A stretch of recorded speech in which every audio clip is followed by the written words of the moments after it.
Bonsoir à toutes et tous. Bienvenue dans ce Café Endurance Info, le numéro 22 déjà.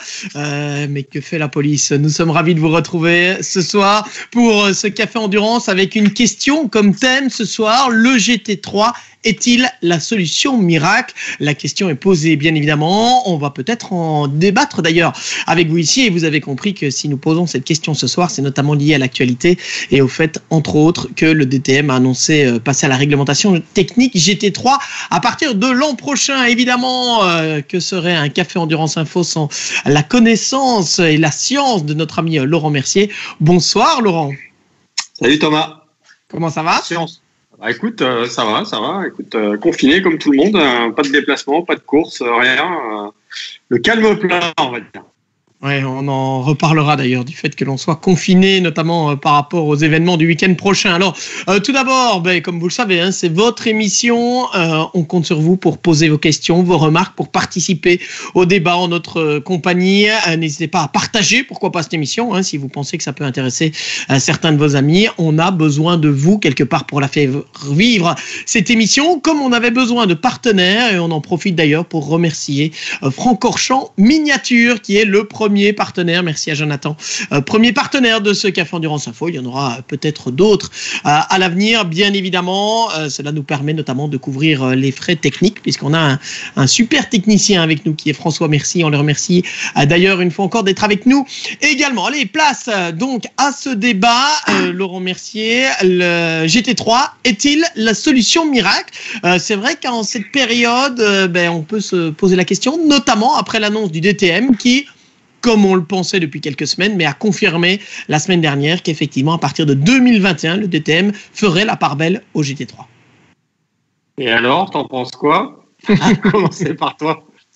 Parce que c'est un peu une surprise quand tu as un championnat qui porte le nom tourisme dans son nom. Ouais, j'allais dire, c'est Deutsche Tourenwagen Meisterschaft.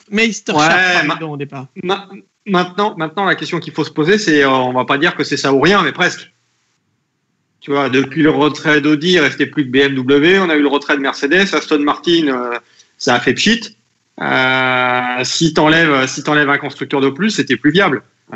Donc c'était soit passer au GT3. Alors personnellement, je vois pas trop l'intérêt. Mais après, on verra si peut-être que j'ai tort. On verra, l'avenir nous dira ce qu'il en est. Alors effectivement, on peut se poser la question, la solution miracle, parce que quelque part, effectivement, malheureusement, parce qu'il y avait des grands fans, mais la catégorie Class 1 va disparaître après l'annonce d'Audi qui avait annoncé se retirer du DTM à la fin de cette année. Il ne restait plus que BMW. Tu l'as dit, Aston Martin n'a fait qu'un passage éclair pendant un an. Mercedes HWA s'était retiré à la fin de la saison 2018. Donc effectivement, quelque part, le DTM meurt faute de concurrents. Alors posons peut-être tout d'abord la question dans l'autre sens. Pourquoi est-ce que le règlement Class 1 n'a pas fonctionné, Laurent? C'est pas qu'il n'a pas fonctionné, parce qu'il fonctionne très bien au Japon. C'est qu'il n'a pas fonctionné en Allemagne.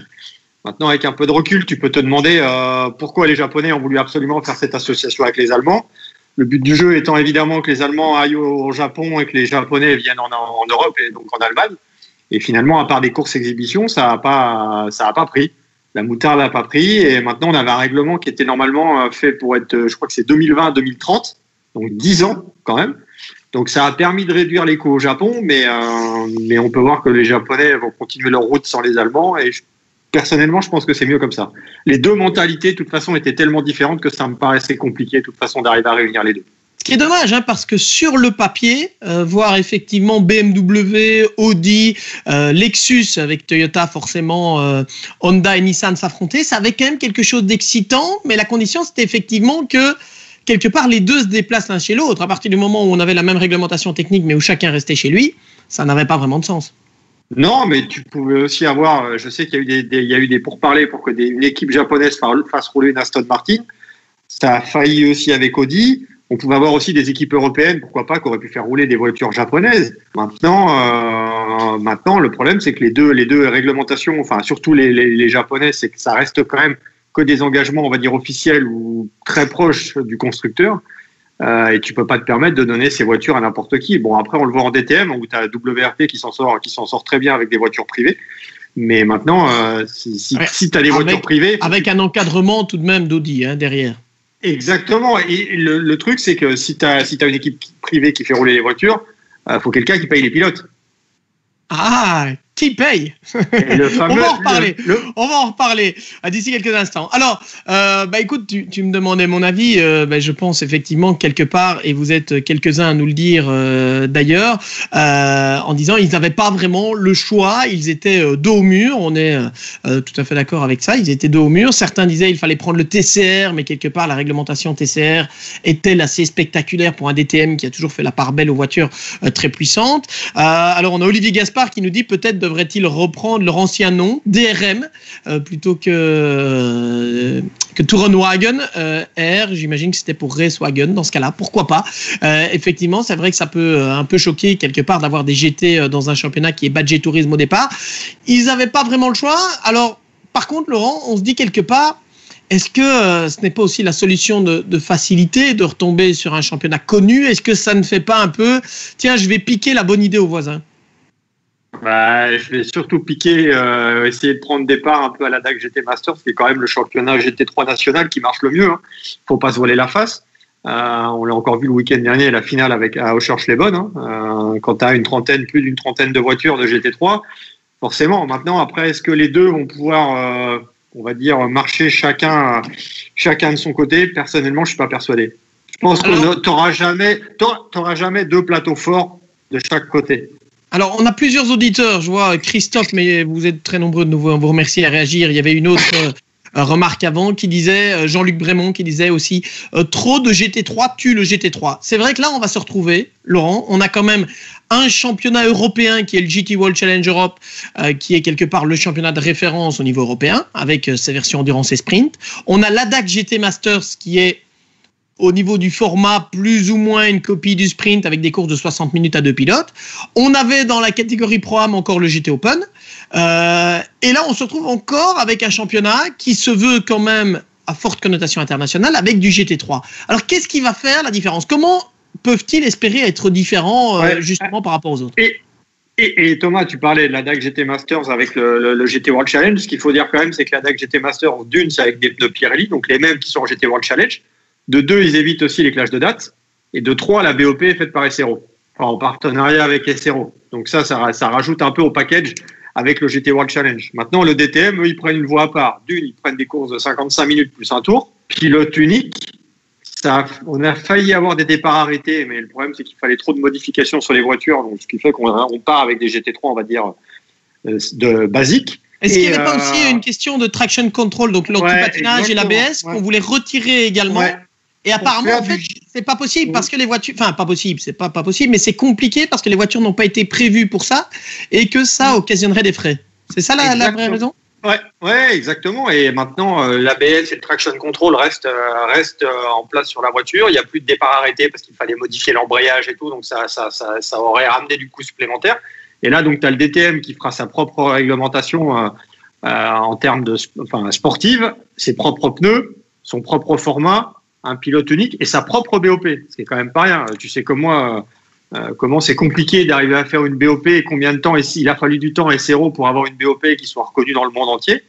Le DTM va devoir composer avec tout ça. Et après, et en plus, tout ça c'est dirigé un peu par l'ITR, par Gerhard Berger, qui est loin d'être le gars le plus populaire de tous les paddocks.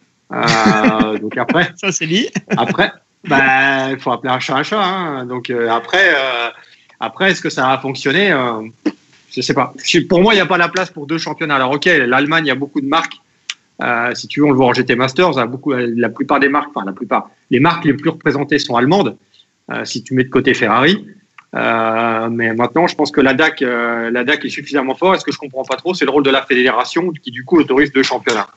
Alors, on y revient dans un instant. On va revenir sur la DAC GT Masters dans un instant. Mais on a différentes remarques, notamment Jonathan Albert qui nous dit « Tiens, le DTM avec des GT3 sans bride et sans BOP, ça pourrait être intéressant à voir sur le long terme. » Est-ce que, quelque part, si on dénature le GT3, si on retire l'ABS, si on retire l'antipatinage, si on retire la BOP, si on met plus de puissance, est-ce que, quelque part, on va pas retirer aussi ce qui fait, quelque part, la recette du GT3 ?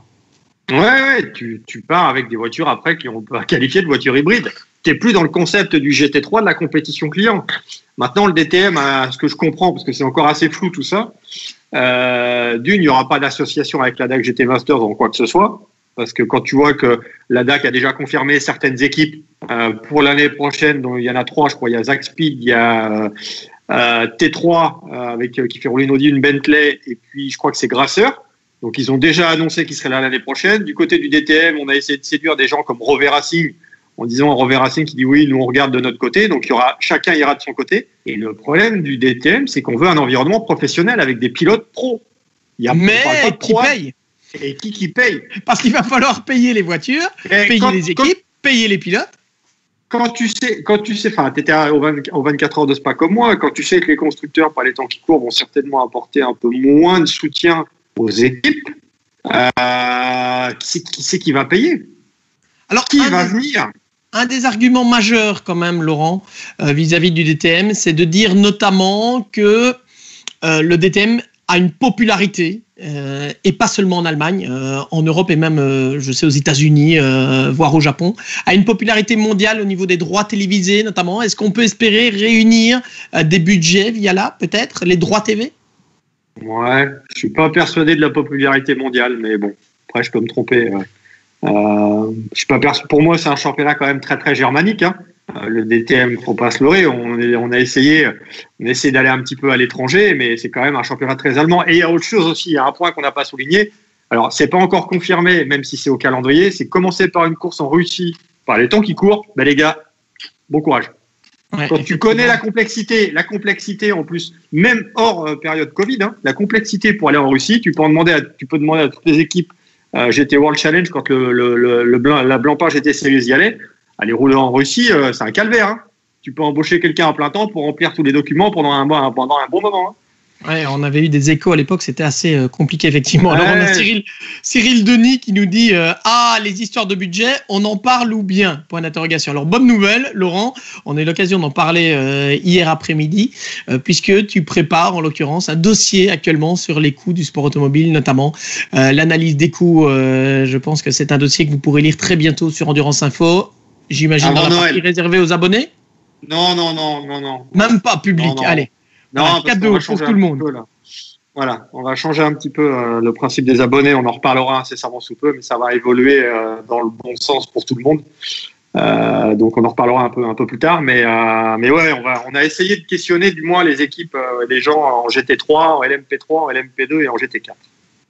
D'accord. Alors, on a Frédéric Houssard qui est d'accord avec toi, qui dit popularité mondiale du monde entier allemand. C'est un peu ça. Ouais, je suis assez d'accord. Voilà. C'est la même chose pour le Super GT. Le Super GT est suivi.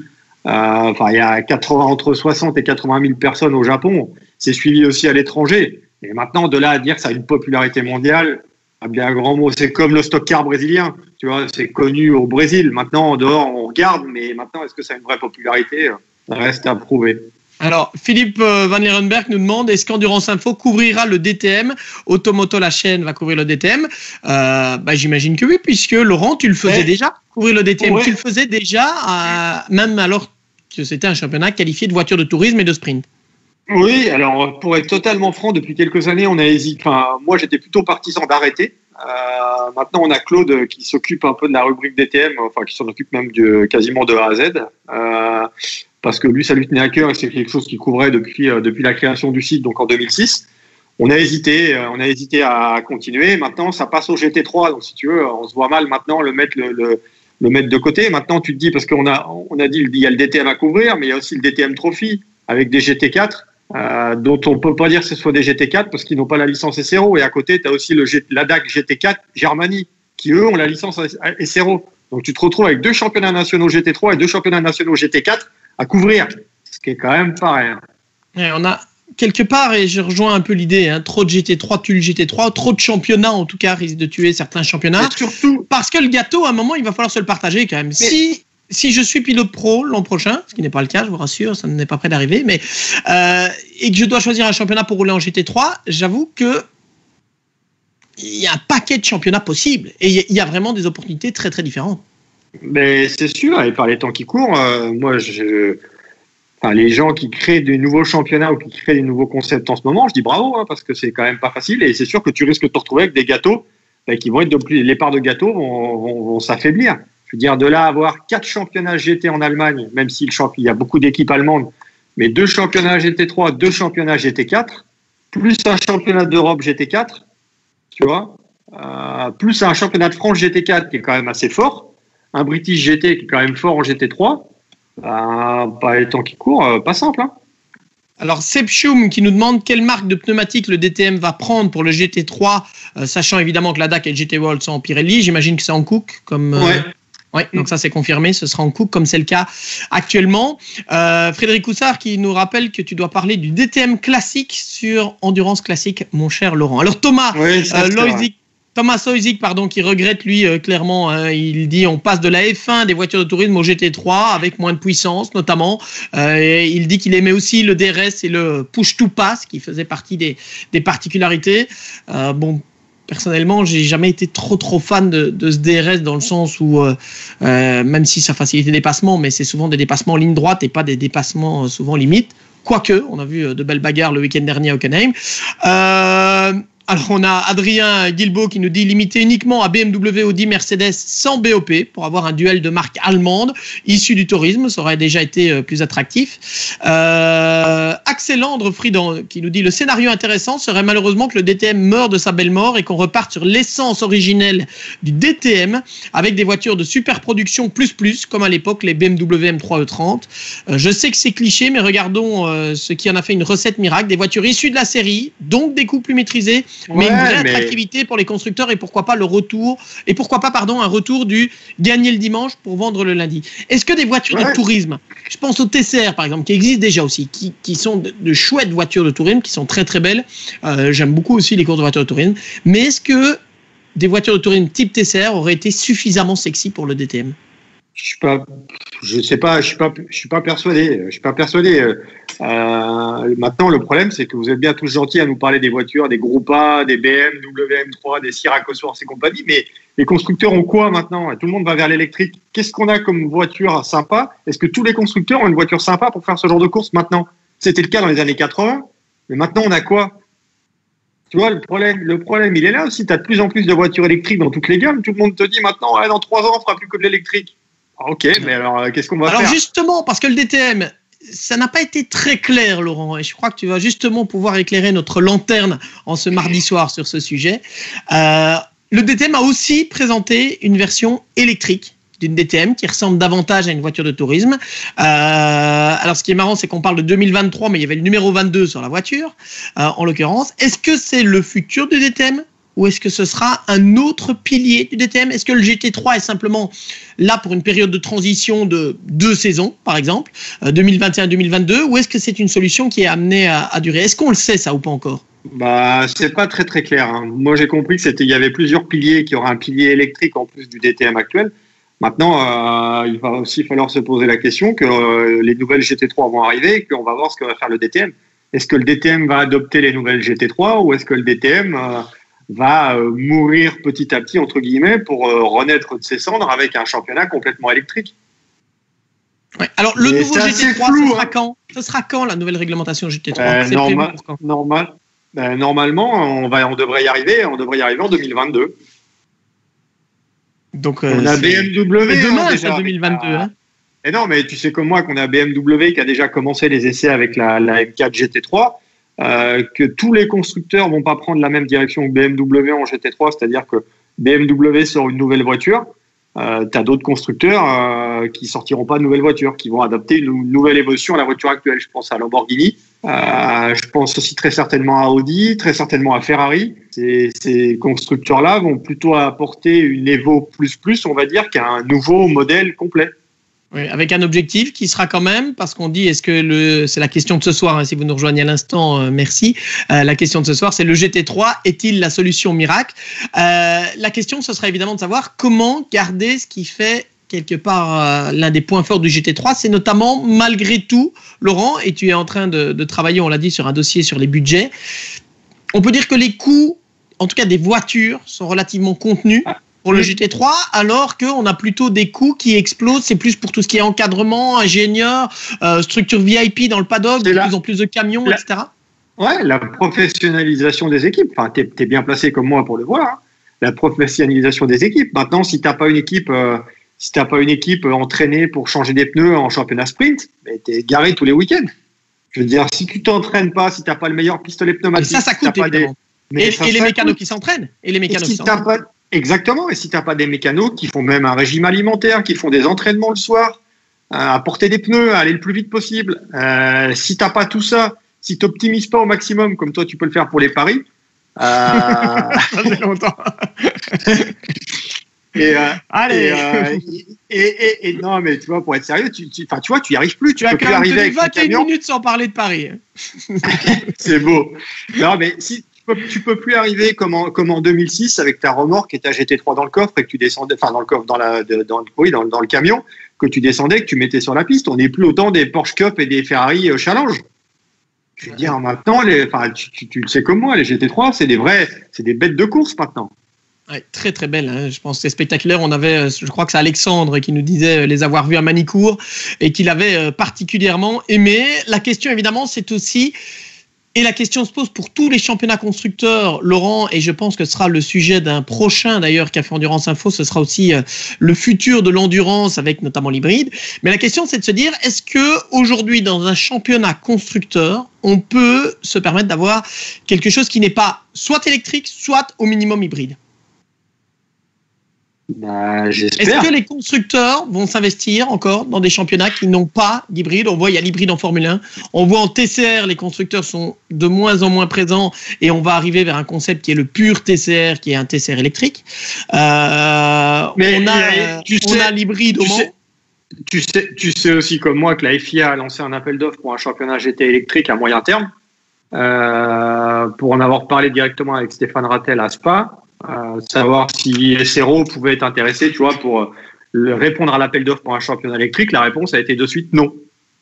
Maintenant, attention, il n'est pas dit non plus qu'SRO n'ira pas dans la voie de l'électrique, mais pas, à mon avis, pas pour l'instant. Je pense qu'il y a encore. Mais il y a un problème aussi avec l'électrique, Laurent. Il y a un problème avec l'électrique, ça coûte extrêmement cher aussi à développer. Et puis, il faut que ce soit aussi quelque chose qui soit fait pour les équipes privées. Aujourd'hui, tu vois, toutes les petites équipes privées, je veux dire, ne sont pas forcément capables de faire rouler des voitures électriques ou des voitures hybrides. Ouais. Et là, le GT3, on est normalement dans un système de customer racing, quelque part, donc la compétition par les clients. Si le DTM devient un championnat pro, la barrière va être, la frontière risque d'être de plus en plus fine. On sait que déjà, elle est fine sur certains événements comme les 24 heures de Spa, les 24 heures de Nürburgring par exemple. Ça risque d'être de plus en plus fin comme frontière.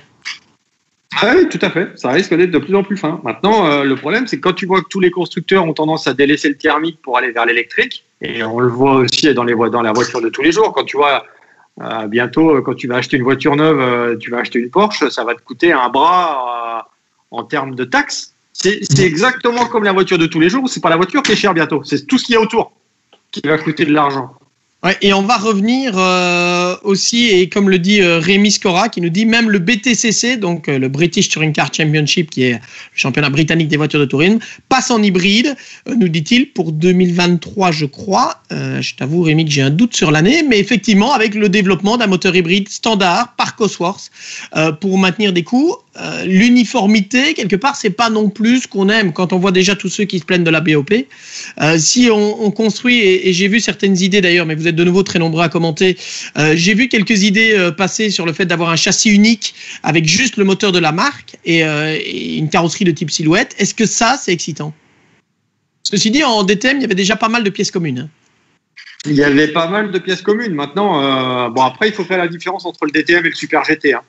Puisqu'on a quand même une classe 1 pour les deux. Mais le Super GT, ça a quand même un petit peu différent parce que le Super GT a la particularité que tu peux toujours faire du développement sur la voiture entre les courses, ce qui ne se voit nulle part ailleurs au final. Maintenant, c'est aussi plus une guerre de thématique. En DTM, où les essais sont hyper limités. Hein, en DTM. Alors, en Super GT aussi, c'est limité et tu peux travailler beaucoup sur la voiture. Maintenant, il ne faut pas se voiler la face. Le DTM était quand même un championnat très politique. Ouais, ça c'est clair aussi. Clairement, ça pourrait changer de ce côté-là. Alors on a évidemment un point de vue, Laurent. Est-ce que du côté du championnat qui du coup va devenir le championnat concurrent, la DAC GT Masters, qui est quand même un championnat qui existe en GT3 depuis 2007 si je ne me trompe pas, la compétition allemande, donc qui en est à sa 14e saison. Qu'est-ce qu'on en pense de l'arrivée du GT3 en DTM ? J'imagine que ça ne doit pas les amuser, nos amis de la DAC GT Masters quand même. Et qui sont liés à SRO, parce qu'il y avait une question qui demandait qu'en pense Stéphane Rattel aussi. Ça, on n'a pas eu l'avis de Stéphane Rattel directement, mais qu'est-ce qu'on en pense du côté de la DAC GT Masters ? Je pense qu'on n'apprécie pas forcément, on n'apprécie pas forcément, parce que comme tu disais tout à l'heure, le gâteau va se réduire forcément. Et l'un va, je pense, essayer de piquer les clients à l'autre. Sauf que la DAC GT Masters fait quand même beaucoup dans le Pro-Am, que le DTM ne fera pas dans le Pro-Am. Le DTM, c'est un pilote unique. Et je te dis, et si Phoenix, par exemple, fait rouler une voiture, ou un team BMW ou Schnitzer ou quoi, il va falloir qui c'est qui paye le pilote, qui paye l'engagement, sachant que ça va être encore un championnat avec beaucoup de télé, avec beaucoup de marketing, beaucoup d'activation autour. Tout ça, ça a un coût. Qui va payer ? C'est genre, il faut que les constructeurs soient là, on en revient. T'as beau mettre 500 000 euros dans une GT3, il va falloir que tu payes le pilote pour mettre dedans. Là, quand tu as du Pro-Am, tu as le AM qui amène l'argent pour payer le pro, le salaire du pro, pour payer le programme. Mais à un moment, si tu veux, qui c'est qui va payer tout ça ? C'est des budgets qui sont quand même importants. Tu vois, une saison de GT World Challenge Europe, Sprint et Endurance, on dépasse le 1 million d'euros. Après, tu as une course de 24 heures dedans. Mais c'est énorme quand même, hein. Effectivement, ça fait des budgets. C'est déjà beaucoup, hein. C'est beaucoup. Alors, si vous nous rejoignez à l'instant, merci. La question du soir, de ce soir, dans ce Café Endurance Info numéro 22, le GT3 est-il la solution miracle ? Et on a Joël Domenech qui nous donne son avis, qui nous dit les GT3 d'aujourd'hui, c'est comme les GT1 des années 2000, ça va s'arrêter pour cause de budget élevé. Laurent, quel est ton avis quelque part par rapport à GT3 ? On l'a dit que finalement, c'est pas uniquement la voiture qui coûte cher, c'est tout ce qu'il y a autour. Et j'avais vu un commentaire d'un de nos auditeurs qui disait c'est très très bien en fait parce que c'est pro et quelque part c'est bien que ce soit pro aussi. Mais voilà, je me suis un peu perdu du coup dans mon point, mais qui était de dire effectivement qu'est-ce qu'on en fait par rapport à ça. Et puis, est-ce qu'on est avec des budgets qu'on peut réduire pour le GT3 ? C'est ça ma question.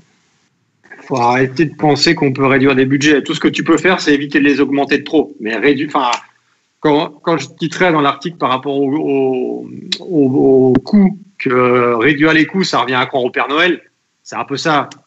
Je veux dire, tu réduis pas les coûts, tu essaies de limiter l'augmentation, mais tu les réduis pas. Si tu réduis les coûts, si une année tu roules en GT3 et que l'année d'après tu roules en GT4, là tu vas réduire les coûts, mais on parle plus de la même chose. Et tu réduis pas, je veux dire, par les temps qui courent, tu réduiras pas les coûts. Tu vas limiter l'augmentation des coûts. Ou alors, il faut limiter les essais, il faut limiter les évolutions dans le temps. Il y a certainement, vous pourrez lire dans l'article, parce que ça va faire plusieurs articles d'ailleurs, parce qu'il y a beaucoup à décrypter. Mais les équipes elles-mêmes essaient de trouver des solutions. Mais à un moment, tout augmente. Les pneus augmentent, le carburant augmente, les droits d'engagement augmentent.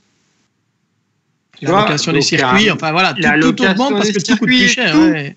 Exact. Les salaires, les assurances. Ouais. Alors on a Rémi qui corrige, qui nous dit 2022 pour le BTCC. C'est effectivement ce que j'avais en tête aussi, Rémi. Donc nous sommes d'accord pour l'arrivée de l'hybride en BTCC avec ce moteur développé par Cosworth. Laurent Maillet qui nous dit un châssis unique. Quelle horreur. Mini Anco qui nous dit une Ferrari et une Lamborghini en Deutsche Touring Meisterschaft, en se posant la question. C'est assez particulier aussi évidemment. Oui, c'est voilà, le débat fait rage. En tout cas, John nous dit le GT3 c'est le bébé de Monsieur Rattel. Il sait ce qu'il fait. Est-ce que le GT3 peut fonctionner en dehors de Stéphane Rattel et de SRO? Ça fonctionne dans les championnats nationaux, ça fonctionne en Australie, ça fonctionne ailleurs. Même s'il y a aussi, même en Australie surtout, il y a quand même une patte un peu SRO en termes de BOP et tout. Ça fonctionne aux États-Unis en GTD, en IMSA. Tu vois, en IMSA, ça fonctionne aussi. Maintenant, c'est quand même calqué sur ce qu'a fait SRO dans le passé. Je veux dire, faut pas se souvenir d'où le GT3 est venu. En 2006, quand le GT3 est arrivé, tout le monde a craché dessus. Tout le monde. Je parle pas des gens qui roulent, hein, mais je parle de tous les avis. Non, surtout pas, parce qu'en plus j'étais là pour la première, donc moi j'ai pas craché dessus. D'ailleurs, on l'a couvert dès le début à Silverstone. Tout le monde a craché sur le GT3. Il y en a beaucoup qui ont quand même dit, il faut dire que le GT3 de 2006 et le GT3 de 2020, il y a 14 ans qui ont coulé sous les ponts, c'est plus la même histoire. Autant les GT3 de 2006, tu le disais, étaient plus ou moins des Porsche Cup et des voitures relativement proches de la série entre guillemets, autant les GT3 actuels se rapprochent quand même, je vais faire crier les puristes, mais plus du GT1 de la fin des années 2000, non? Oh non, ça se rapproche. Il n'y a rien. Ah, donc je savais. Rien. Je savais que tu restais un fan du GTA. Allez, je reviens. Philippe qui nous dit on aura 2 grilles moribondes. Ça, c'est le risque, hein, évidemment, et d'avoir 2 championnats finalement qui souffrent. André Moreau, les budgets en GT3 sont stables, dit-il. Ce qui est des infos qu'on a parfois aussi sur le fait que les budgets restent relativement stables, si ce n'est effectivement tous les frais annexes. Il suffit de se balader dans un paddock du GT World Challenge Europe, par exemple, pour voir toutes les structures qui accueillent notamment des VIP, et on comprend effectivement que, comme le dit Laurent, qui paye, dans ce cas-là, il faut aussi que quelqu'un paye, effectivement. Alors, Albert Bloom nous dit, plus de championnats sous forme GT3, ça valorise la valeur résiduelle de la voiture, quelle que soit sa marque. Ouais, mais là, non, mais l'avantage du GT3 aujourd'hui, c'est ça, c'est que si tu as une GT3, peu importe la marque, tu peux aller rouler chez SRO, tu peux faire le GT Open, tu peux faire du Creventic, tu peux faire du GT Masters, tu peux tout faire avec cette voiture. Tu peux aller rouler en British GT, tu peux même aller rouler aux États-Unis. Tu vois, c'est quand même une plateforme mondiale. C'est pas comme, je prends l'exemple du LMP3, où tu es obligé de rester dans l'environnement assez haut. Tu peux pas aller rouler dans tous les championnats que tu veux dans la Terre entière. Avec une GT3, tu vas rouler partout. Tu vas rouler au Danemark, tu vas rouler en Australie. Alors évidemment, tout le monde va pas rouler là-bas, mais tu peux faire ce que tu veux avec cette voiture. Tu peux faire le tour du monde. Alors, on a Olivier Gaspard qui nous dit « Moi, je crois au GT3 version SRO, mais j'ai des doutes sur son avenir en DTM. » Ce qui semble être un avis relativement général d'ailleurs ce soir. Rémi Scora qui nous dit « Pour les constructeurs DTM, s'ils payent le salaire du pilote, comme c'est déjà le cas actuellement, mais avec le coût d'une voiture à produire qui est nettement moindre, le nouveau système revient moins cher en investissement pour eux que la Class 1. Les sponsors du DTM sont souvent associés directement aux constructeurs. Leur présence n'est sans doute pas trop remise en cause non plus. Quelque part, la clé de voûte, Laurent, je pense, du succès du DTM, ça va être la télévision, ça va être les retombées médiatiques. Est-ce qu'ils vont garder avec du GT3 le même retour médiatique que ce qu'ils avaient jusqu'à présent? Mais alors, après, ce que je vais dire, c'est un peu paradoxal par rapport à ce que je disais avant, parce que moi, le fait que ce soit du GT3 avec un pilote unique, perso, c'est un truc qui me plaît bien. Parce que tu vois, on a toujours des associations de pilotes pro, 3 pilotes pro. Il y avait eu ça en Pirelli World Challenge aussi à une époque, non? Ouais, exactement. Ouais, tout à fait. Et ça donnait lieu à des belles courses. Et au moins, tu vois le pilote qui fait la différence. Tu as un arrêt quand même pour changer les pneus, mais tu changes pas de pilote. Et j'avoue que le concept du pilote unique, avec des pilotes pro, moi, me plaît bien. Le truc, c'est un peu le seul problème, c'est ça, c'est que tu rajoutes un championnat, mais le principe de base n'est pas mauvais. Hein. Un pilote pro, un pilote unique avec une voiture, très bien. Mais dire combien on aura de voitures sur la grille de départ. Ouais. Bruno Cornet qui nous dit c'est des voitures qui doivent toujours nous faire rêver. Là, on est tout à fait d'accord. Hein. Effectivement, Bruno, mais quelque part, ça va être une des clés du DTM, c'est de continuer à faire rêver. Mais si tu te souviens, ils avaient essayé, enfin, ils ont parlé aussi qu'ils ont même essayé ou regardé pour prendre les GTE aussi quand même à la place des GT3. Alors justement, et c'était la question suivante, enfin j'en ai 2 par rapport au GT. Avant ça, je reviens sur le GTE, Laurent, dans une seconde, je vais le noter d'ailleurs, voilà. Avant ça, on a eu une question de Guillaume Robert qui dit « Pensez-vous que Porsche pourrait être intéressé par ce nouveau DTM puisque la marque possède une GT3 qui est éligible ?» Quelque part, on pourrait imaginer voir de nouvelles marques aussi arriver, clairement. Pour l'instant, qui est là? Audi, on peut s'attendre à voir Audi, BMW, qui était déjà l'an dernier, probablement Mercedes. Et puis après, la Scuderia Cameron Glickenhaus, qui devrait pouvoir participer au DTM. Oui, mais on aime beaucoup notre ami James Glickenhaus, mais lui dit que sa voiture est éligible, on l'a toujours, enfin la voiture est éligible, mais là on sort un peu du concept GT3 pour l'instant, avec sa Glickenhaus. Mais bon, bref, ok, peu importe. Mais je sais qu'il y a des discussions avec Ferrari aussi, mais il va falloir trouver des teams. C'est pas les constructeurs eux-mêmes qui vont faire rouler les voitures. Hein. Ça m'étonnerait fortement. Donc, il faut que tu trouves des équipes pour les faire rouler. Alors, tu me diras, c'est déjà le cas en DTM, parce que tu avais Phoenix qui faisait rouler des voitures. Tu avais quand même des structures qui étaient derrière, mais tu avais quand même un gros soutien financier du constructeur. Et je suis pas persuadé que les constructeurs mettent la même somme d'argent avec les GT3. Alors, on a André Moreau qui nous dit le GT3 est la meilleure plateforme. Vive le GT3 et ACC. Assetto Corsa Competition. Voilà, on salue André, fan de Sim Racing, semble-t-il, et on sait qu'il y en a quelques-uns parmi vous. John, notamment, qui est là ce soir également, on le salue. John qui nous dit, et on en vient à la question que j'avais posée, on avait parlé du GTE, et comme John le dit, le GTE, c'est trop cher, des autos à 1 million d'euros. Ben, surtout pour les nulle part. Enfin, et pour le DTM, le GTE en DTM, c'était pas, je veux dire, on allait dans une nouvelle impasse, non? Ah ben on allait, oui, et puis là, t'as pas de diversité, parce que tu peux avoir, grosso modo, on va dire, 3 châssis. Tu vas avoir une Porsche, une Ferrari, une Aston. Et le problème du GTE, c'est que c'est cher et c'est super restrictif. Tu peux rouler en ELMS, en WEC et aux États-Unis. Donc c'est quand même assez. Tu développes une voiture avec un moteur qui te coûte un bras et les 2 jambes pour avoir une BOP en plus et pour pas avoir une plateforme globale. Alors Cyril qui nous dit DTM Sprint avec un seul pilote pro financé par les constructeurs face à l'ADAC GT Masters avec de l'endurance, en tout cas mini-endurance, parce qu'au niveau des durées, ça va être 55 minutes plus un tour pour le DTM, 60 minutes pour l'ADAC GT Masters. Peut-être plus un tour, je ne sais plus, mais enfin bref, la durée est relativement similaire. Est-ce qu'il y aura vraiment une concurrence, se demande Cyril. La question est posée, évidemment. On a Philippe Maty qui nous parle les budgets des GT3. Pourquoi faire de nouvelles voitures pour les faire rouler avec une BOP? En 2012, une Aston GT3 coûtait 375 000 € et maintenant? Maintenant, elle est déjà plus chère puisqu'elle partage sa plateforme avec le modèle GTE. Parce que tu peux upgrader, c'est comme la Ferrari, tu peux upgrader la GT3 en GTE ou downgrader la GTE en GT3, mais on est à plus de 500 000. On dépasse les 500 000 €. On salue Laurent Gaudin qui nous demande si ça va les boulets. Salut Laurent, nous allons bien. Confinés, mais nous allons bien. Il parle de nous? À mon avis, c'est nous les boulets. Je pense que c'est nous, comme d'habitude. On est virés, je ne sais pas si tu savais, mais pour l'an prochain, on va commenter le DTM, paraît-il. Alors, Alexandre Chassa qui nous dit est-ce que la Viper GTSR de l'Arc Compétition de 2001 que j'aperçois? Oui, effectivement, puisque c'est un tableau sur les victoires dessinées par le regretté Clovis, dessinateur belge, qui avait dessiné toutes les victoires liées à Total aux 24 heures de Francorchamps, devenu Total 24 heures de Spa. Voilà. Laurent Gaudin qui nous demande si tu prépares un album de rap.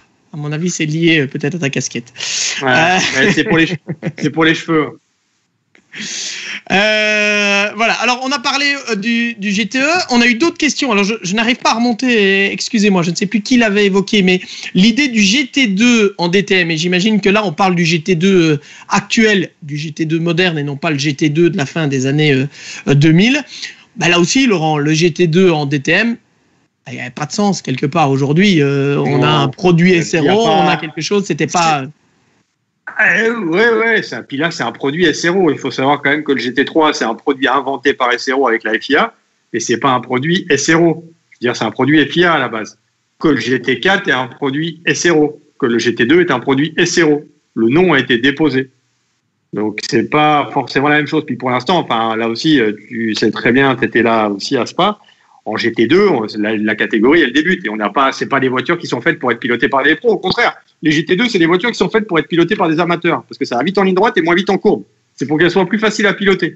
Non, avouons-le, au niveau du look, on se dit quand même que voir les Porsche Club Sport GT2, les Audi R8 LMS GT2 et la KTM GT2, ça aurait quand même effectivement de la gueule, comme on dit. Et on salue Laurent qui nous dit bonsoir du circuit Paul Ricard où aura lieu la finale du GT World Challenge. D'ailleurs, c'était le point suivant puisqu'on va se retrouver avec une finale du GT World Challenge Europe version Endurance Cup, une course de 1000 km.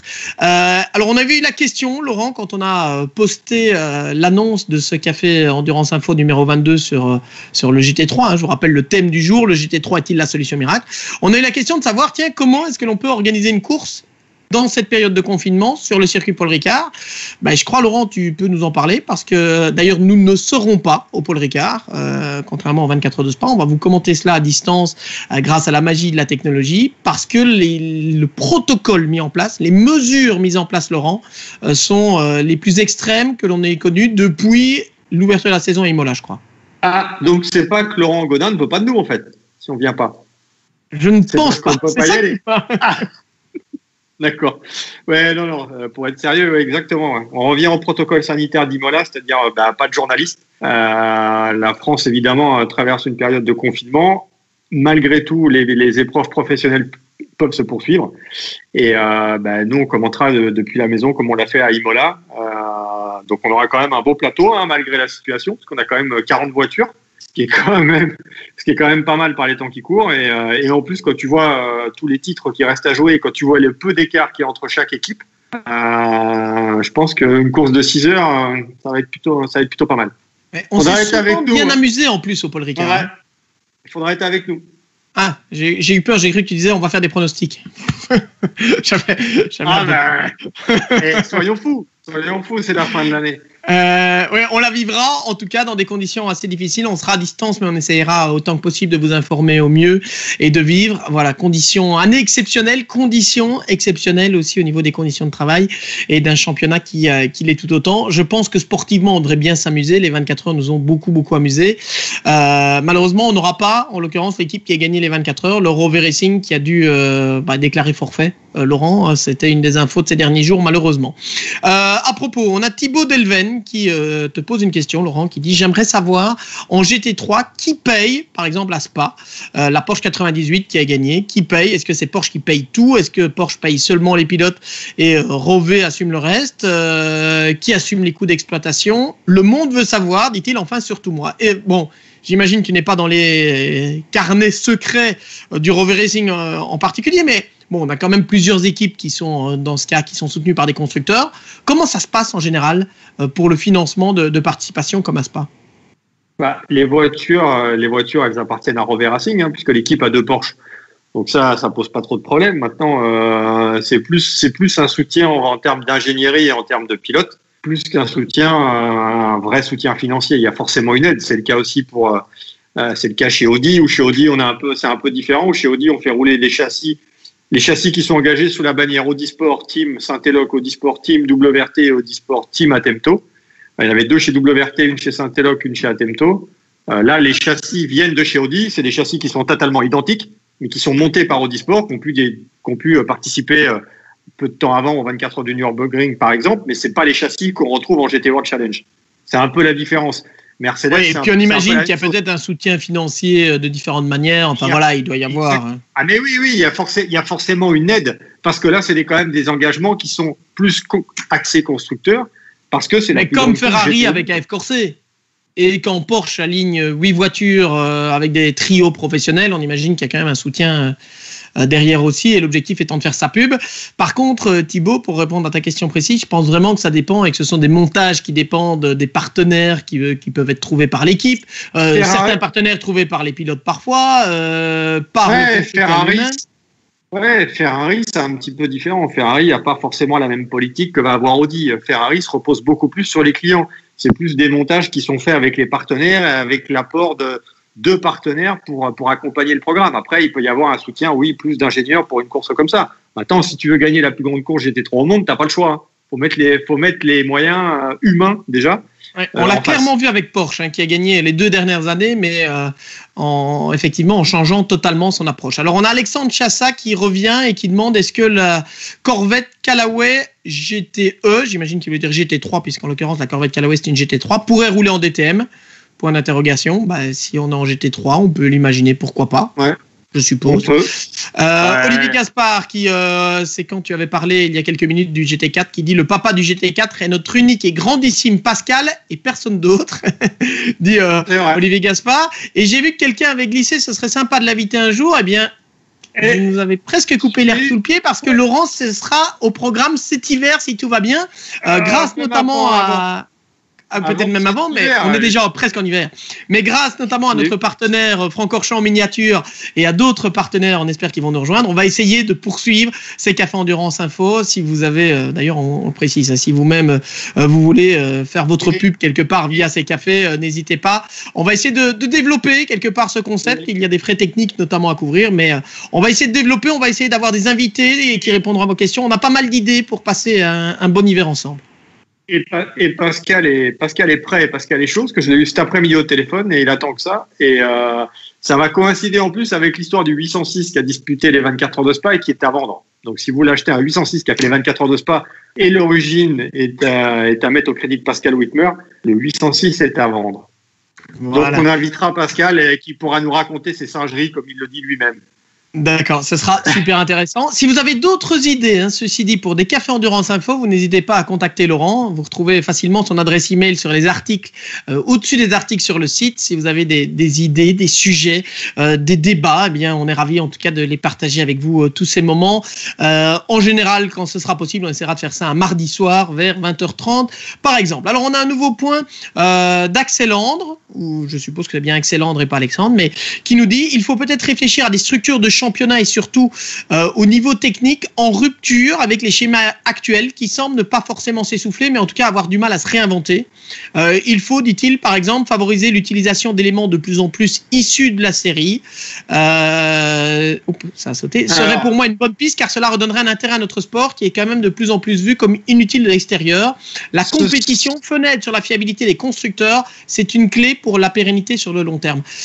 Bizarrement, Laurent, je crois qu'il faut quand même préciser parce que c'est une idée préconçue et j'avoue que jusqu'il y a peu, je l'avais bien ancrée chez moi également, qui fait croire que quand ce sont des voitures plus proches de la série, c'est moins cher, ce qui en fait n'est pas toujours vrai.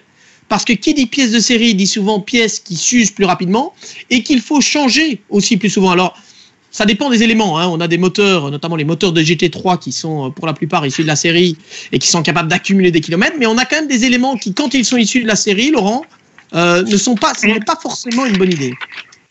Oui, exactement. Attends, je vais reprendre mes notes qui seront sur l'enquête, qui sera à lire sur les coûts.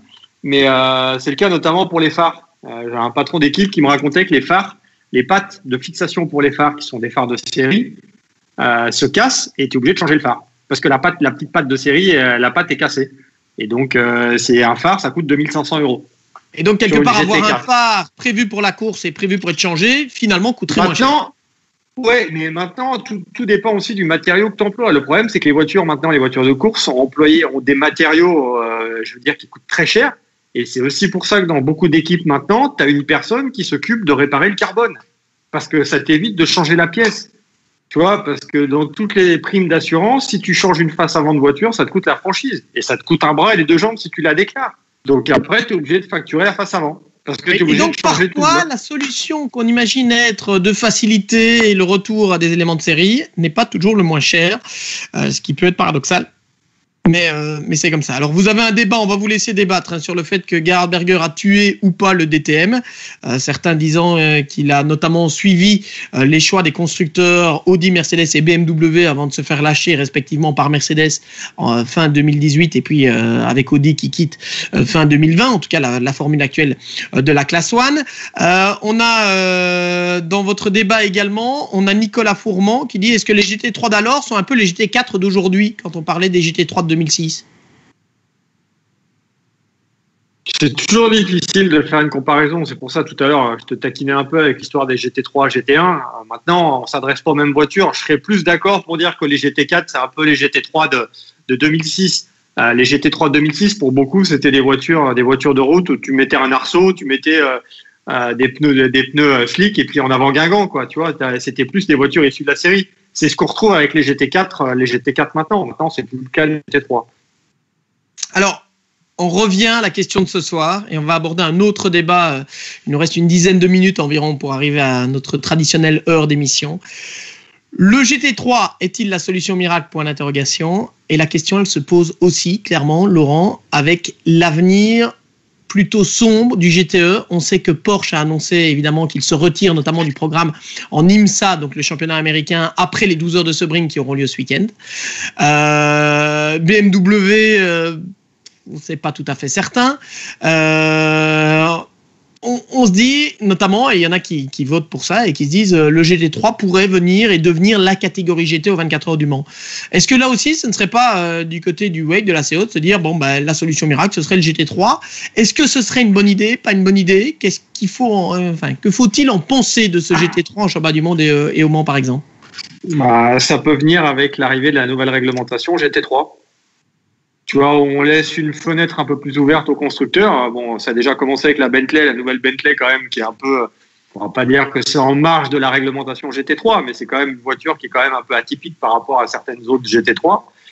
Et peut-être que le futur, il va venir de là, avec les nouvelles GT3 qu'on va voir, qu'on verra au 24 heures du Mans, qu'on verra aux États-Unis. Alors aux États-Unis, on parle déjà peut-être pas pour l'année prochaine, mais pour l'année d'après, de faire du GTD, donc le GT3, mais plus du Pro-Am.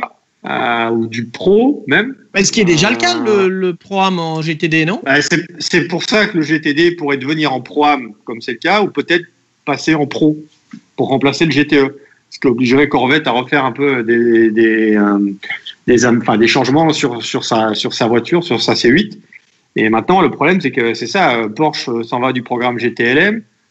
Ferrari devait venir, on devait avoir une Ferrari, on en aura peut-être une avec Scuderia Corsa, mais c'est pas sûr, mais on devait en avoir une avec AF Corse, ça n'ira pas au bout. BMW parle de plus en plus de faire que les courses longues. Maintenant, GTLM, il va rester qui? Il va rester Corvette. Et BMW, on l'a dit, ils ont quitté le programme championnat du monde d'endurance. Aux États-Unis, ils sont toujours là avec le team Ral, Letterman, Lanigan, mais bon, voilà. On peut pas dire non plus qu'avec deux marques, Corvette et BMW, ça va suffire. Ça coûte un bras, le programme américain, avec des courses très longues, avec des déplacements qui sont très longs. En plus, il faut que les constructeurs payent un entry-fees, donc payent un droit d'entrée pour être représenté, pour avoir toute l'activation autour. Et ça coûte horriblement cher de faire un programme américain.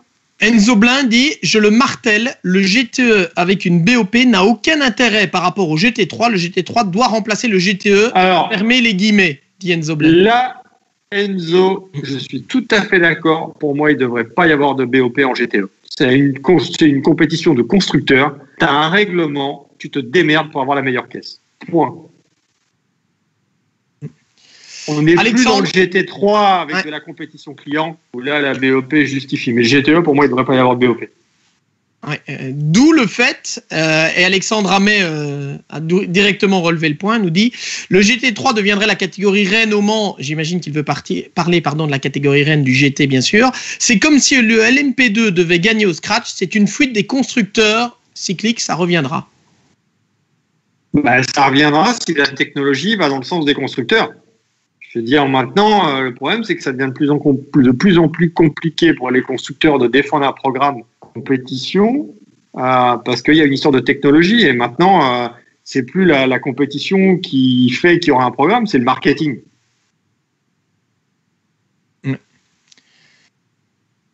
Oui, marketing et le fait de faire passer effectivement. C'est le marketing et faire passer un message. C'est le marketing. Faire passer le message, voilà, c'est ça. Oui, c'est. Si tu n'es pas en phase avec le message du constructeur, on ne va pas te débloquer les budgets.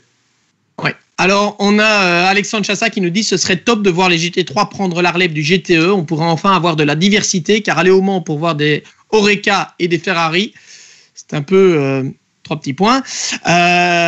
Oui, bon, évidemment, on n'a quand même pas que des Ferrari en GTE, même si c'est clair qu'elles sont souvent majoritaires. Alors je remonte dans vos remarques. On avait Thibaut Delven qui disait Corvette, ils ont été les derniers en GT1, ils seront sûrement les derniers en GTE. Pourquoi pas? On a la Scuderia KCM qui nous dit un petit comeback du GT1. Bon là je crois que même si beaucoup en rêvent, ça ne sera pas pour demain non plus. Alors, on parlait des invités j'ai vu Florian qui nous disait comme invité, ce serait sympa d'avoir un patron d'équipe française engagé en GT3 et en GT4, comme par exemple AKSP, Saint-Éloque ou CMR. Je pense que c'est quelque chose qu'on peut effectivement imaginer aussi. Clairement, avoir un patron d'équipe, ce serait très intéressant. Et on avait aussi une autre proposition de Christopher qui disait ce serait sympa peut-être Alessio Picariello, par exemple, qui est un pilote qui a eu un parcours un peu atypique, qui est belge en l'occurrence. Qui est champion LMS cette année, alors qu'il revient pratiquement de nulle part. Ça pourrait être une idée, effectivement. On va noter. Tu notes, Laurent? Tu notes? Et par contre, pour les patrons d'équipe, aussi bien Saint-Éloque, AK que CMR, on va les laisser souffler un peu. Parce que vu la saison qu'ils ont enquillée, on va les calmer un peu, là. Je crois, sans blague, Laurent, on en a peu parlé. Ça pourrait être un objet un point de discussion, en tout cas si on les invite. C'est vrai que cette saison a été très très fatigante pour tout le monde. J'ai eu l'occasion de parler avec le membre d'une équipe aussi aujourd'hui qui disait on est tous sur les genoux vraiment parce que les courses se sont enchaînées, parce qu'on fait en 4 mois ce qu'on fait habituellement en 8 et que personne n'a pu relever la tête. Donc c'est vrai que cette fin de saison est fatigante. Ça explique aussi peut-être le fait qu'on ait un peu moins de voitures puisqu'il y aura 40, ce qui reste un très très beau chiffre, ceci dit, pour la finale du GT World Challenge Europe Endurance Cup sur le circuit Paul Ricard ce week-end. Suivez-le avec nous, on compte sur vous, avec Laurent Mercier, on essaiera de vous accompagner évidemment sur ce championnat phare du GT3 en Europe. Alors Cédric Delfos qui nous pose une question, qui nous dit la plupart des marques engagées en GT4 ont aussi des produits en GT3, sauf quelques-unes, dont Alpine. Est-ce que cette voiture est trop petite pour une arrivée en GT3 ou est-ce que la marque n'est tout simplement pas intéressée? Je trouve cette Alpine magnifique. Est-ce qu'on peut imaginer une Alpine GT3 si je reprends la question de Cédric? La réponse, Cédric, elle est non. La voiture, il y a eu trop de modifications et la voiture n'est pas du tout faite pour encaisser ce qu'il faut pour une GT3. Je suis d'accord avec lui, ça aurait de la gueule. Maintenant, peut-être que Renault aurait pu le faire du temps de la RS01 si cette voiture avait pu être homologuée en GT3. Renault a pris une voie opposée et maintenant, du coup, on n'a plus de RS01 qui roule. Alors que la voiture était magnifique. Je reviens sur, excusez-moi Laurent, mais je relis en même temps les remarques. Il faut être un peu, faut pouvoir faire plusieurs choses en même temps.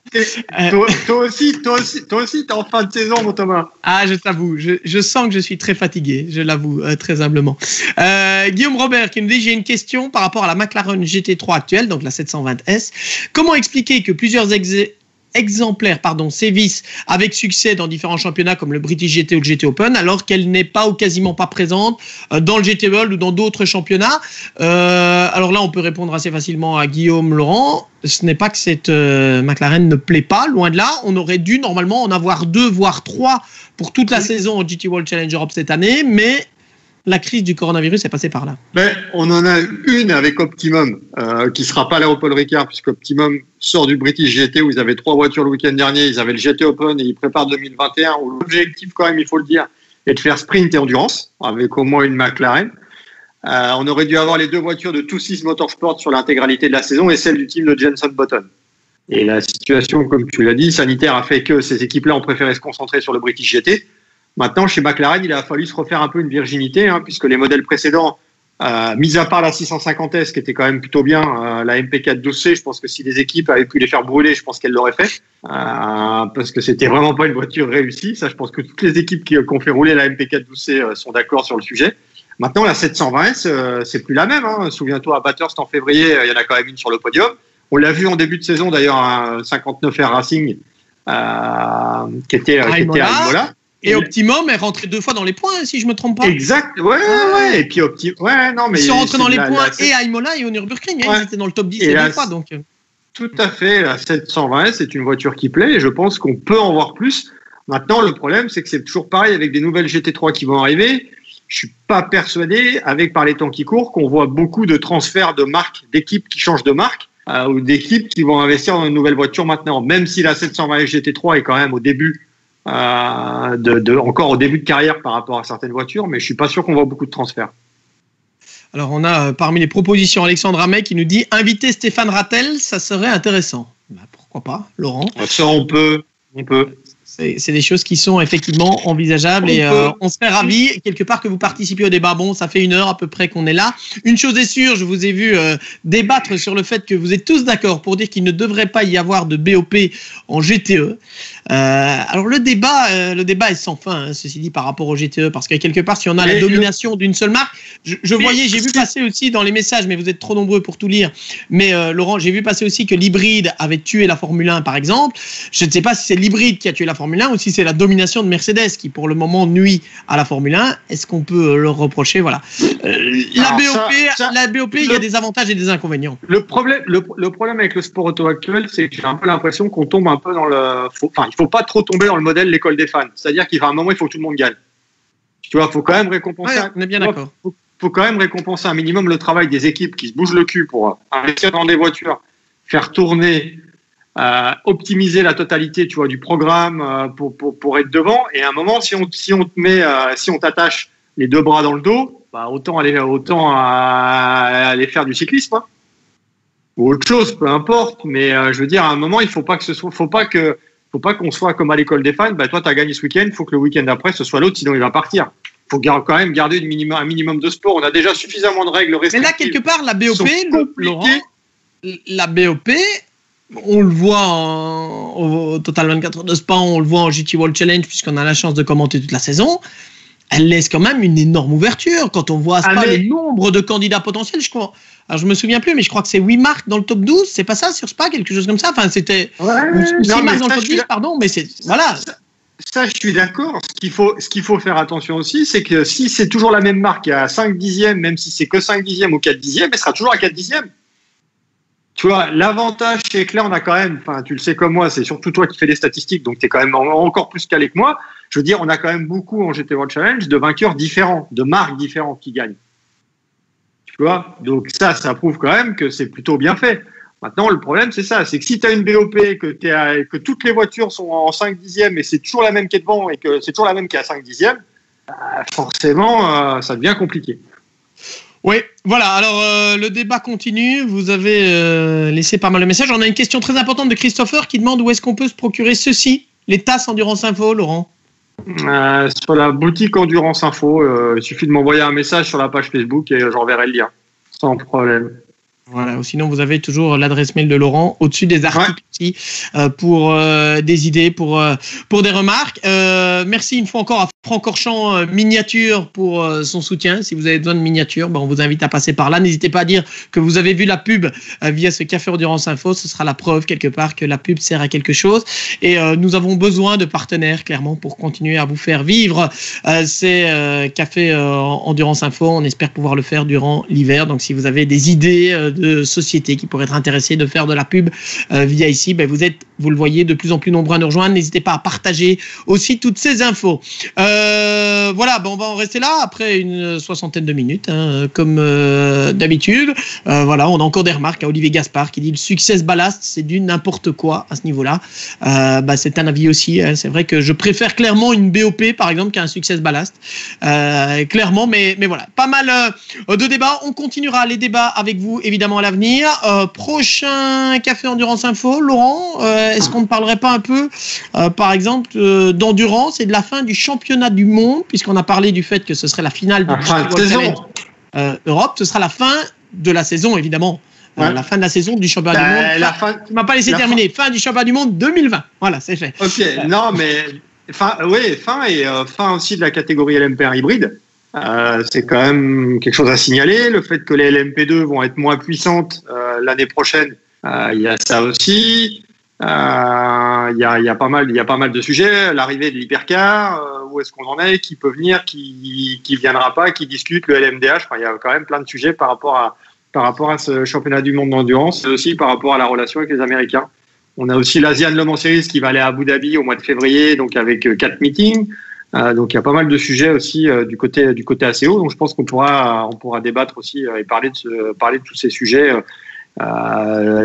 Qui pourrait piloter les Peugeot aussi en Le Mans Hypercar et tout, qui est sur la liste, qui a signé, qui n'a pas signé, qui a plein d'infos là-dessus. On a plein de sujets passionnants.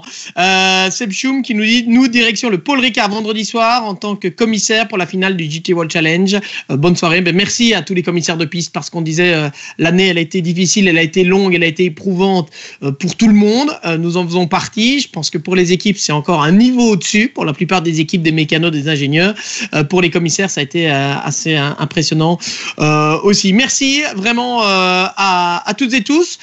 Suivez-nous ce week-end sur le GT World Challenge Europe Endurance Cup, la finale avec les 1000 km du Paul Ricard. Et puis on se retrouve très bientôt pour un prochain Café Endurance Info. Merci à François, merci Laurent Mercier, mon éternel acolyte. Que serais-je sans toi, mon cher Laurent? Il y en a qui nous disent déjà bonsoir Toto et Lolo. Ça va rester, ça va rester, j'en suis sûr.